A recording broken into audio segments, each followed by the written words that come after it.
and welcome back. NHL 24 Team of the Season is out. We have 6 new MSPs, we also have 6 young stars. I think week 2 is much better than week 1 already was. There are some cards I would still prefer from week 1, but in this video I'll go and show you all the stats for the 6 MSPs and also talk about the young stars and how you can get them. As always, if you're new to the channel, please make sure you like and subscribe, and without losing any time, let's jump into the video, break down the content and see how good are Team of the Season cards in week 2. Same as in week 1, in week 2 we can have 3 collectibles. So technically, if you completed everything in week 1 and everything in week 2 and maybe even everything in week 3, you will end up with 9 collectibles. In total, it's not really bad, but with what cost? You have to win 5 games, get shoulder check, take snapshots, get face-off wins. Okay, this is quite easy. It sounds a lot, but technically, if you play the game every single week and play squad battles, champs or rivals, this is very easy to complete. I know we only get 3 collectibles, but if you look at all these objectives, you actually end up with quite a lot of coins. Same as week 1, we also have week 2 moments. This time you have to complete the first to get to the second and so on. So the first one is no adoption, you get the prime pack,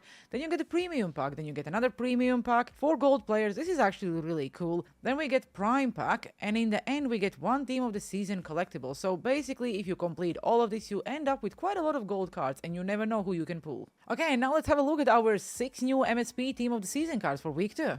Let's start with Jack Hughes. Still cannot believe that they gave Jack Hughes and Team of the Season card over Panarin. You know guys, the community vote is open now, so please go and vote for Panarin because he definitely deserves a Team of the Season card. If you look at the stats for Jack Hughes, then hands are all 99s, skating is pretty much late 99s as well, and shooting is all above 97. You don't really need any synergies to get this guy scoring goals for you. But we obviously also know Jack Hughes is not the biggest and not the tallest player, so his body checking is only 85 and aggression is only 87. So yes, if you can pass that puck in front and actually get a breakaway with him, he 100% will score, but will he win some of the battles on the corners? Probably not. If you look at the synergies, we have playmaking forward, agile dangle boost, and shooting boost. I think at this point in the game you get every single synergy for every single player, so I don't really think that the synergies matter at this point. 95 overall, you really don't need any of them. Maybe to boost a little bit the body checking, but other than that, what else can you boost? Superstar abilities, ankle breaker, not really a fan of it. Shrug it off, I love it, I know a lot of people not fan of it. Shock and Ave, quite surprised to see this, but maybe it will work for him. Snipe, really good. Elite Edge is really good, and Unstoppable Force. With his side, he needs Unstoppable Force. The next one is David Pastrnak. Was 100% sure he will get one. Sniping forward, speed boost, and shooting boost. Same as everything else, you can pretty much get every single synergy activated. Without synergies activated, the hands are 99. The shooting is pretty much 97. Very similar to what we saw just now for Jack Hughes. I think skating for Jack Hughes was a little bit better because he's just smaller. But again, if you activate the synergies, you can get the speed up. You can also get like any other stats. You can get that slap shot power and wrist shot power up. Probably the only stats you would really need to worry about in David Pastrnak is the body checking, aggression, and so on, because if you look at the checking stats, they are all very low. Superstar abilities, tape to tape, puck on string, Unstoppable Force, make it snappy, close quarters, and 1T. If I would need to choose between Jack Hughes and David Pastrnak, I would go with David Pastrnak because he's a little bit bigger and also his abilities are much better. But again, one is right-handed winger and one is left-handed winger. Then we have Thatcher Demko. Really great card, and again, I'm a sucker for goalkeepers, so I probably would love to go and make him, but I told myself, Team of the Season, we are not making any goalies. We did the mistake in Team of the Year, and I always do that, so now I will spend my Team of the Season collectibles for actual players. Because let's be honest, the goalies will not make any difference for you. Again, if you look at the synergies, you probably can boost every single card because he have like every single possible synergy you can wish for.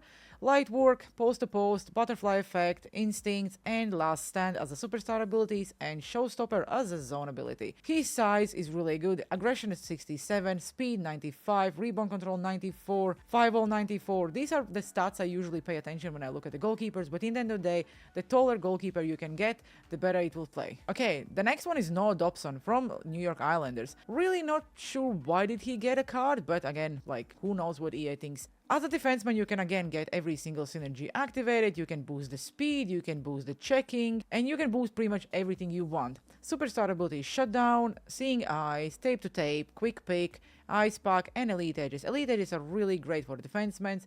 With a quick pick, tape to tape, seeing eye, shutdown, This is probably one of the best right-hand defensemen we have in the game, and we all know the no Dobson will probably keep going up. On the other side, if you look at the stats, I know he's a defenseman, but his speed is not the greatest, same about the acceleration, but you can get some of the synergies activated and boost that a little bit. Same about his shooting, the slap shot accuracy is only 90 and the wrist shot accuracy is 91. I was expecting a little bit higher, but again, we have the synergies to help with that if you choose to boost the shooting stats. I think his checking stats are quite good, his body checking is 94, but if you want, you can boost that up to the 98 as well, same about the strength. The next one is Victor Hedman, the best left-handed defenseman in the game. Two-way defenseman with all the other defensive synergies, let's be honest. Same about the skating, defensive boost, accelerator boost, and checking boost, shooting boost, and playmaking boost. As always, you can use these synergies to boost some random stats if you decide to, but you can boost the speed stats with the synergies. His shooting, slap shot accuracy, and wrist shot accuracy is only 88. Not a fan of it, but again, we have synergies to help with that if we choose so. Hands are much better, so I probably would use my synergies on shooting and skating stats.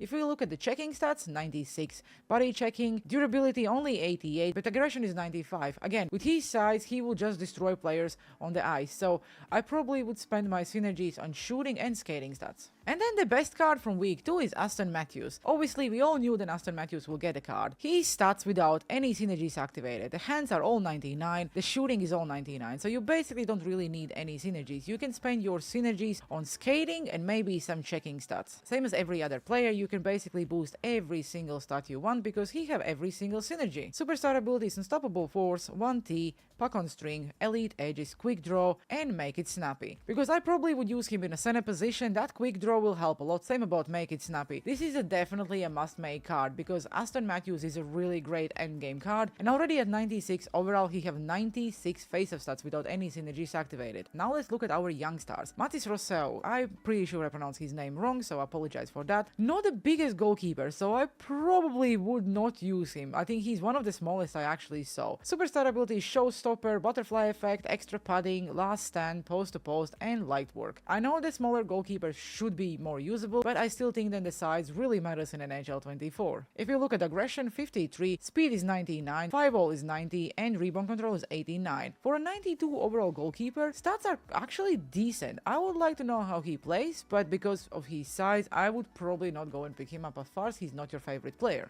Then we have another Hughes brother, Luke Hughes, left-handed defenseman from New Jersey Devils. If you look at the synergies, again, as every other player, the synergies are there, so you can boost any stat you pretty much want. Superstar abilities: Elite Edges, Quick Pick, Stick 'em Up, Tape to Tape, Wheels, and Seeing Eyes as Zone ability. If you want to get all Hughes brothers, then this is your opportunity because every single player have a card. If you look at the stats, then his skating is quite decent, but obviously he's quite small. Obviously, he reminds me of like his Hughes brother who is playing for Vancouver Canucks. Very fast, the shooting and hands are decent, so the more he will go up in the overall, the more the card will be usable. But again, I just think that there are better left-handed defensemen. If I would need to pick one, I probably would go with Hedman. Again, it's not very easy to even make these cards, but again, we will talk about the sets a little bit later. Then you have Gavin McKenna, left-handed forward. Again, same as every other young player, he's not the biggest and not the tallest, but he have a lot of synergies to boost some of his stats. Superstar abilities: Elite Edges, Make It Snappy, Shrug It Off, Tape to Tape, Puck on String, and Unstoppable Force as zone ability. Unstoppable Force will really help him because of his size. If you look at the stats, actually impressive. Slapshot power and wrist shot power 99. Impressive. I was not expecting to see something like that. Same about the hands, all about 93. Even the skating is decent, 96 speed, 95 acceleration, so you can really like focus on boosting some of the like slapshot accuracy, maybe body checking. This card should be really fun to use. You cannot really go and make them, but if you pull him in the pack or you decide to go and spend some of the coins in the auction house. And one thing I will say, all of these cards are super cheap compared to the team of the year and what I was expecting. The next one is Brock Faber from Minnesota Wilds. Right-handed defenseman. I just don't think he's the best right-handed defenseman, but again,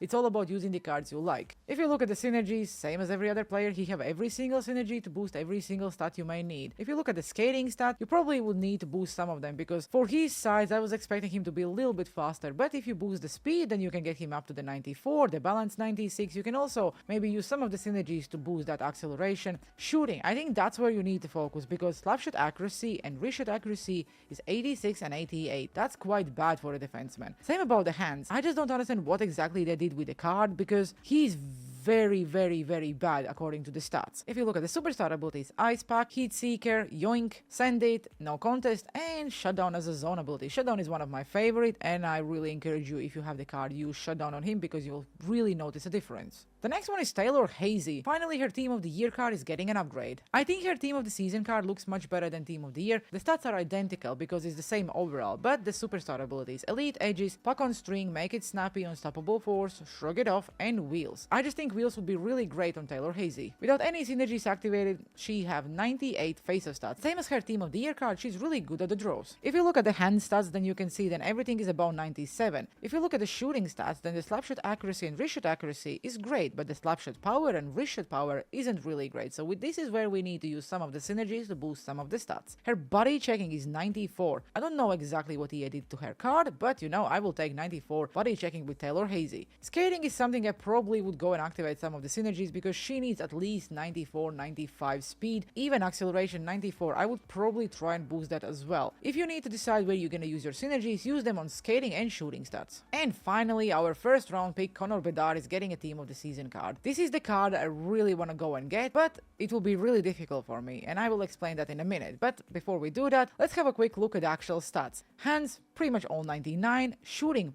all 99, skating stats, perfect for a 94 overall. Again, we have all the synergies to boost any stat we want. The body checking is very bad. I don't think Connor Bedard is the guy who needs a lot of body checking, so let's be honest. Let's boost the skating, maybe some of the body checking if you want, and just use the card. Superstar abilities, Unstoppable Force, Shrug It Off, Elite Edges, Make It Snappy, Skilled Up, and Shock and Aim. I'm not a fan of Shock and Aim, and I don't understand why they gave him this zone ability, but I probably would activate Make It Snappy, Elite Edges, Shrug It Off, or Unstoppable Force. If you look at how to make the collectibles, there's no any changes, so basically the cost is identical. You can see here on the screen that I did some breakdown of how much the cards cost and what is the average cost for one collectible. As already expected, 82, 83, and 84 overall cards have the best value, so you can get yourself one Team of the Season collectible for around 15k. So if you want to make Aston Matthews from scratch, it will cost you 40 collectibles, or you can trade in his 94 MSP with 15 collectibles and get his Team of the Season card. Same about the David Pasternak. You can make him from scratch with 40 collectibles,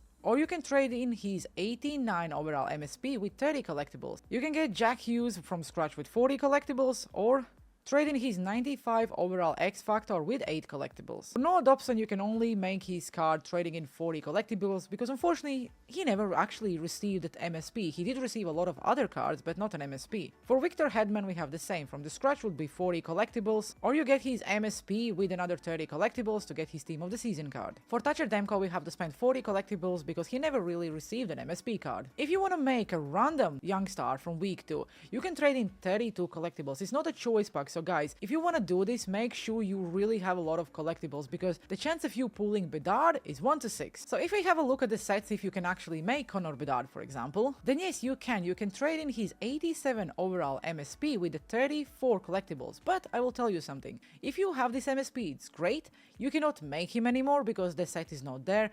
There is also none in the auction house. So pretty much I don't think there is really a chance for you to make it as far as you don't have his MSP saved, and I know a lot of people traded in a lot of MSPs for Team of the Year, so the odds that someone still have 87 overall Connor Bedard are quite low. For Taylor Hazy, we can go and trade in her Team of the Year card for Team of the Season card, and again, you will get 2 cards, so you can keep one, and also you can trade in another one for more collectibles. We can also trade in Luke Hughes MSP with the 34 collectibles. We also can do the same thing with Brock Faber. We can trade in his 87 overall MSP with the 34 collectibles and get his Team of the Season card. I don't think it's actually worth it. Even if you have these MSPs, the cost is still quite high. If you have Connor Bedard, 100%, he's probably the best card from the young stars, but everyone else, even if you have the MSPs, the cost is still quite high for the 92 or 93 overall card. Also keep in mind, if you make any of these young stars, there is no guarantee that any of them will be a 99 overall. Maybe Connor Bedard, because we know that the road to the 99, one of the MSPs is Connor Bedard. Because Team of the Season cards will match the highest overall, Connor Bedard is the only one guaranteed 99 overall. Okay guys, that's it for week 2. Let me know down in the comment section below. Are you making any of the Team of the Season cards? Did you pull any of the Team of the Season cards? I hope you enjoyed the video and have a good one. See you on the ice.